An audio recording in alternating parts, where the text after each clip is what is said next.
In Gaza, wastewater is more than just a source of pollution. It's a constant threat to this small coastal enclave.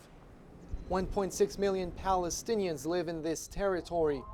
It spans across no more than 360 square kilometers and has been under an Israeli-imposed blockade since 2007. Engineer Saadi Ali is one of the key local players when it comes to issues involving treatment plants. He supervised this facility for several years before it was declared obsolete. The facilities is undersized. It is designed for 5,000 cubic meter. Today it's receiving 25,000 cubic meters, so it is receiving 5 times the design capacity. Wastewater coming from 4 different neighboring towns where some 250,000 people live is poured into these ponds every day. Over time, this became an extremely dangerous situation for those residing in the surrounding areas. In 2007, one of the settling pools of human waste broke through an embankment and spilled downhill. The ensuing flood tore through some of these houses. Barak Abu Safra was amongst the victims. فنزلت المية فكان أول مدخلها علي أنا على البيت فسحبت المنطقة هذه ونزلت للبيت الثاني والثالث ونزلت على الطريق ففقدت ابني وفقدت أمي. The disaster called for an urgent solution to be put in place. The top priority was to reduce water levels at the old treatment plant by pumping the outflow and transferring it to another site a few kilometers away. Engineer Saadi Ali takes us there. It was threatening more than 10,000 inhabitants. In order to do this, you need to take the water from there. And we managed to evacuate the lake, but also need to continue pumping. International donors such as the World Bank and the French Development Agency are part of this effort. Their goal is to build and complete as soon as possible a facility which will treat millions of cubic meters of wastewater every year. This will protect the lives of thousands of Gaza residents in the north, their health, and the underground water table which lies right nearby. Les eaux usées aujourd'hui s'infiltrent dans la nappe, rejoignent cette nappe et vont donc polluer une ressource en eau qui est utilisée aujourd'hui pour la population. Donc il est urgent de traiter cette eau de manière à régler ce problème environnemental. This is an exceptional project for the Gaza Strip in size and in the financial investment it represents, $80 million. Welcome to Ingest, the North Gaza Emergency Sewage Treatment Plant.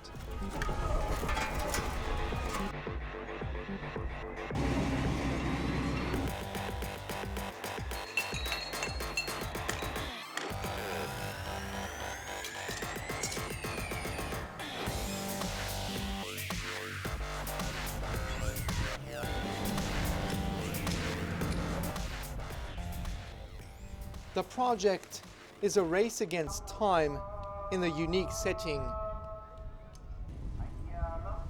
For the moment, the sewage water is being dumped into these ponds right next to the site of the future plant.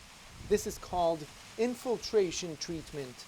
The water is naturally filtered by the minerals in the earth.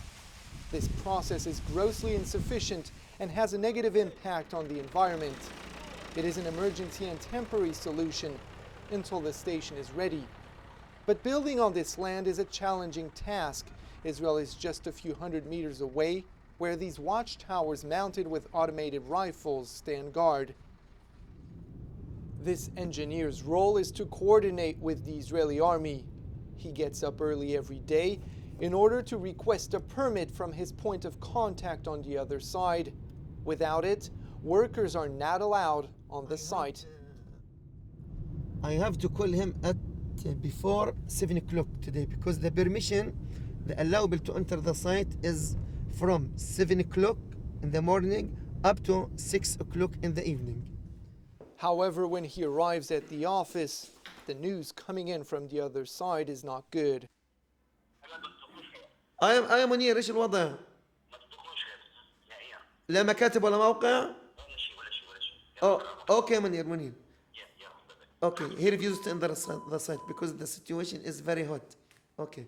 Now the procedure, I shall call the contractor to leave the site. Nobody will be in the site now. Outside, a new round of violence between Israel and Gaza is underway. You hear? This is the voice of the rock. The engineer laughs bitterly because he knows that this means that dozens of workers will now have to leave the site where works will be delayed while the wastewater keeps on coming. Several days later, the site opens again. There's no time to lose, and for many of the 150 laborers, this work represents a precious source of income. هذا آخر شغل بنشتغله بعد هيك بننام في البيت فيش شغل تاني هذا لأنه المشروع الأول في غزة هذا أول مشروع في غزة فيش عنده مشاريع زي هيك يعني ما صارش في غزة كلها.